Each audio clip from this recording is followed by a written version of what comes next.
お休み前のほんのひととき、読み聞かせを聞きながら子供の頃に帰ってみませんか？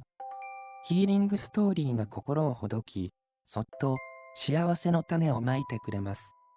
眠りの国で癒されながら夢が芽吹くのをお楽しみに。さて、今日はどんな話をしましょうか。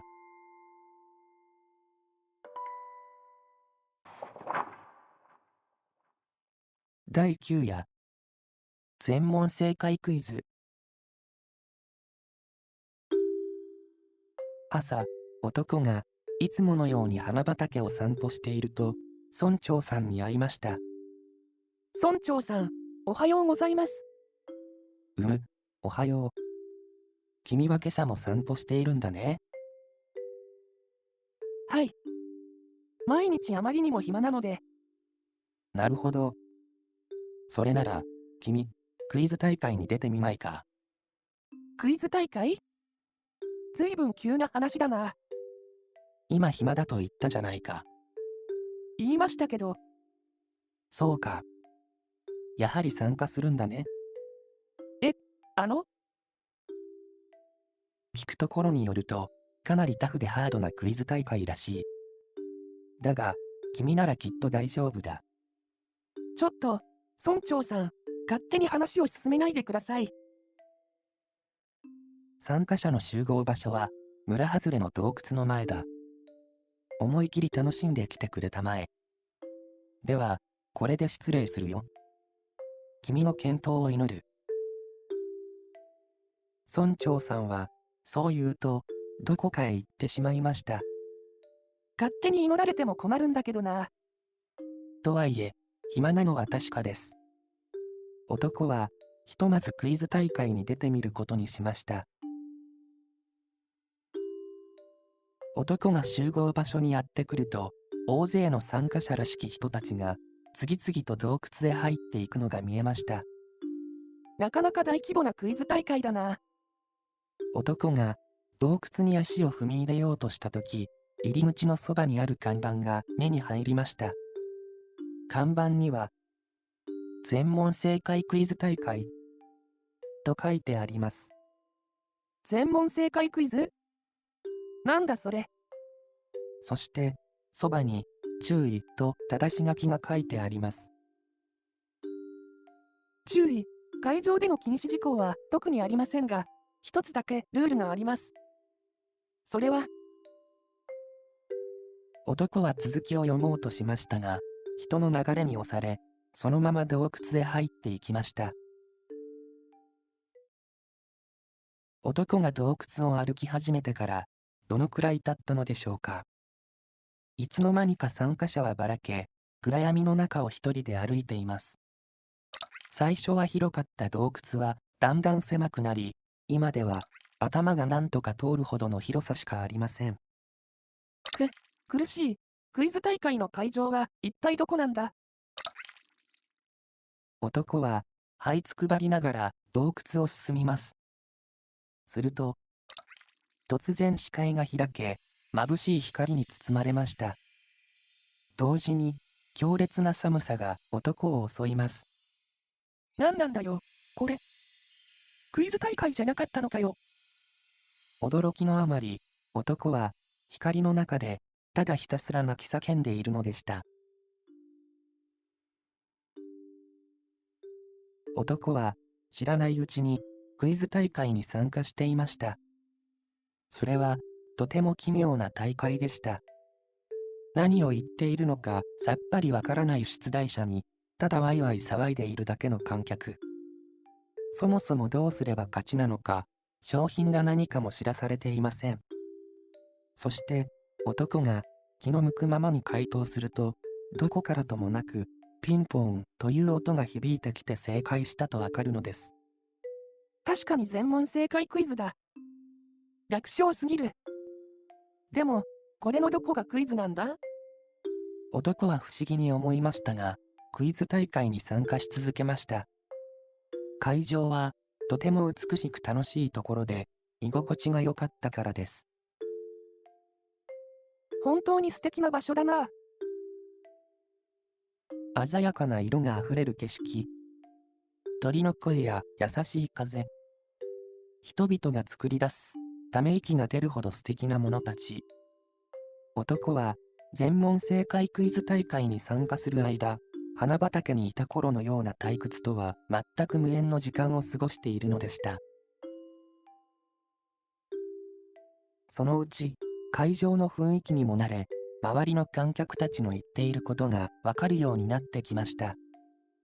どうやら、みんな、楽にクイズに正解できるよう、ヒントを教えてくれているようです。ヒントなんていらないよ。そもそも正解しかないんだし。男は、クイズを楽しみ、周りの人が言うことは気に留めませんでした。ところが、ある日、男の答えにピンポンが鳴りませんでした。初めて答えを間違えてしまったのです。ちょっと問題が難しかったのかもしれない。その後、ほとんどの問題は正解できるのですが、次第に間違うことも増えてきました。どうしたんだろう。おかしいな。不安になった男は、だんだん観客が教えてくれるヒントを聞くようになりました。クイズ大会の中盤に入ると、男は全く正解が出せなくなってしまいました。なぜなら、答えを間違えれば間違えるほど、問題が難しくなっていくからです。男は白髪混じりになった頭をかきながら、ぶつぶつ文句を言い続けます。あいつのヒントが最悪だったんだ。言われた通りにやったのにひどい目にあった。ああ、あの時、あんな突拍子もないことさえ起こらなければ。文句を言いすぎて、男は舌を噛んでしまいました。痛さで我に返り、辺りを見渡すと、自分が森の中にいることに気づきました。そんな、いつの間に。周りには、クイズの出題者も観客もおらず、色鮮やかな景色も心地よい音楽も何もありません。ただ、暗い森がどこまでも続いているだけです。男は知らないうちにクイズ大会からリタイアしてしまっていたようでした。かなり長い時間森の中にいるらしく、体もすっかり冷え切っています。ここは、どこだ？その時、聞き覚えのある声が聞こえてきました。あいつのヒントが最悪だったんだ。言われた通りにやったのにひどい目にあった。森の中で男がさっき言った文句が響いています。それだけではありません。ああ、運さえ良ければ。何もかも全部、親ガチャに外れたせいだよ。はるか昔につぶやいた文句まで、未だに消えることなく響いているのです。っていうか、クイズに正解できない俺なんて、何の価値もない。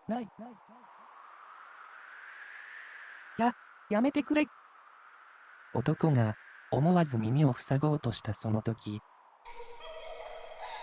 子供のかすかな笑い声が聞こえてきました。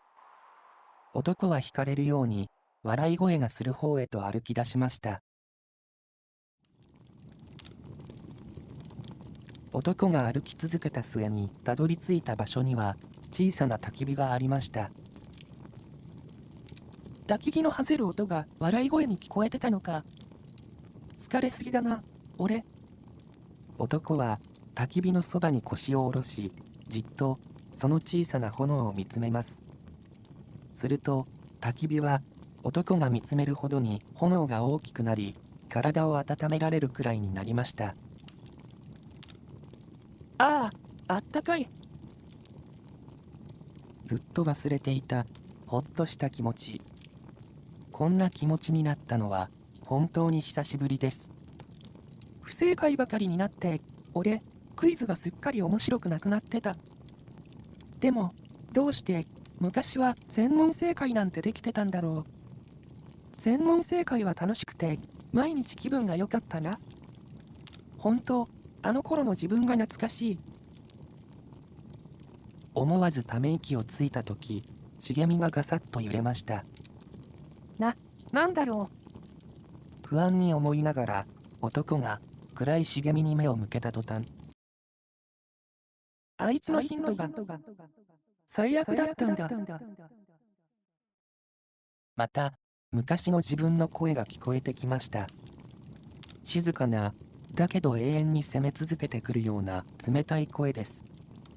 この森にいる限り、俺はずっとこの声につきまとわれるのか？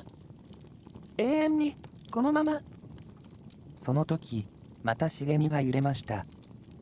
男はビクッとしましたが、怯えながらも茂みに向かって言いました。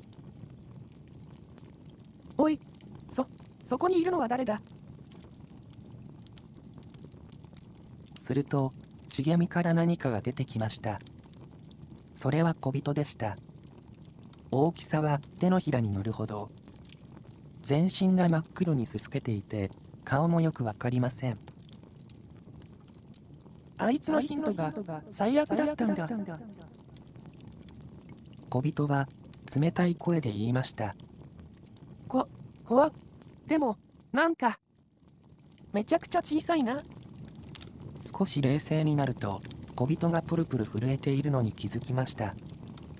もしかして寒いのか？小人がこくりとうなずきます。それなら一緒に焚き火に当たる？すると小人はとことこ歩いてきて、男の隣に腰を下ろしました。意外に素直だな。小人は焚き火に手をかざしながら男を見上げました。あいつのヒントが最悪だったんだ。なんだよ、まだ言うのか。男はちょっと吹き出しそうになりました。ああ、わかるよ。あいつのヒントが最悪だったんだよな。うん、確かに。今も覚えてる。あれは全く役に立たない最悪のヒントだった。男が言うと、小人のすすけた体が少しきれいになりました。同時に心細そうな表情が見えました。あいつのヒントが最悪だったんだ。小人の声はさっきより小さくなり、ぞっとするような冷たさもなくなっています。男は小人が男のことを責めていたのではなく、ただ怯えていただけなんだと分かりました。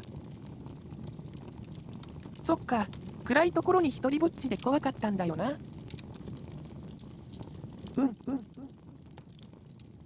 ひょっとしてお前、ただ俺に分かるよって言ってほしかっただけなのか？すると、そうだよ。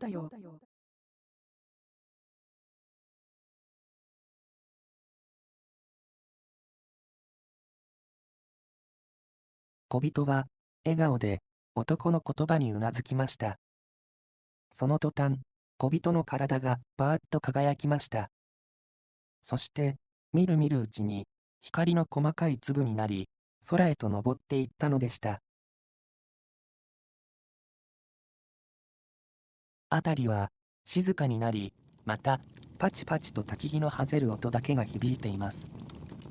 あれから何人もの小人たちが訪れ、話を聞いてやると、みんな光になって空へ昇っていきました。小人が光になるたび、焚き火の炎は明るく大きくなりました。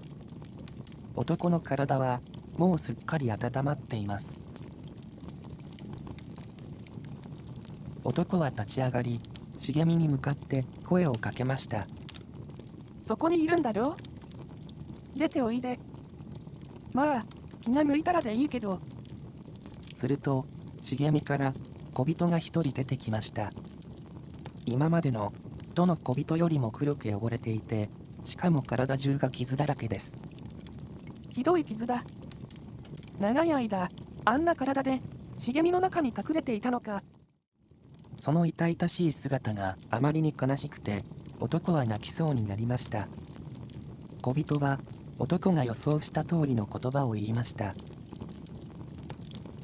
クイズに正解できない俺なんて何の価値もない。男は小人のところへ行きました。ほら、一緒に焚き火に当たろう。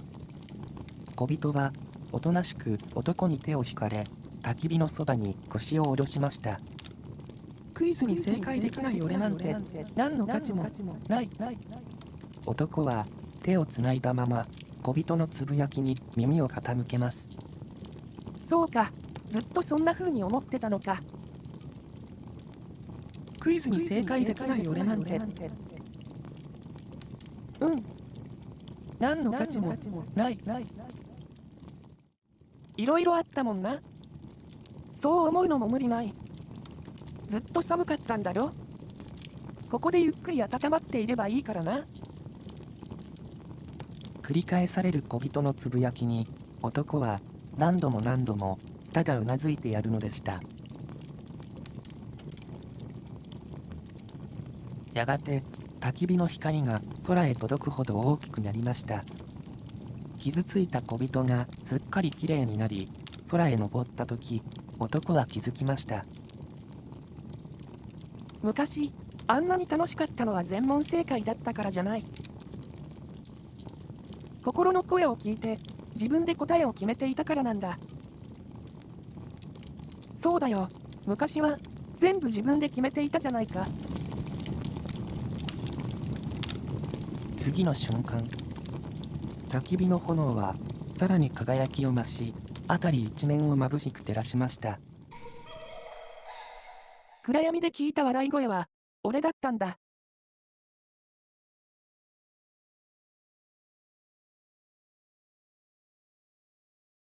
気づけば、男はクイズ大会の会場にいました。森に迷い込んだと思っていた男でしたが、実はずっと会場の中にいたのです。なんだ、あの森は自分で作った幻だったのか。男はまたクイズ大会に参加し始めました。たまに難しくて答えるのに覚悟がいる問題もあります。でも、今の男は自分で答えを決めることを心底楽しんでいます。間違っても自分で決める方がずっといい。いや、違う。自分で決めれば、すべて自分で決めたんだと分かっていれば、間違いなんかない。きっとそれだけで全問正解なんだ。男は洞窟に入るときに見逃したたった一つのルールはこれだったのだと思いました。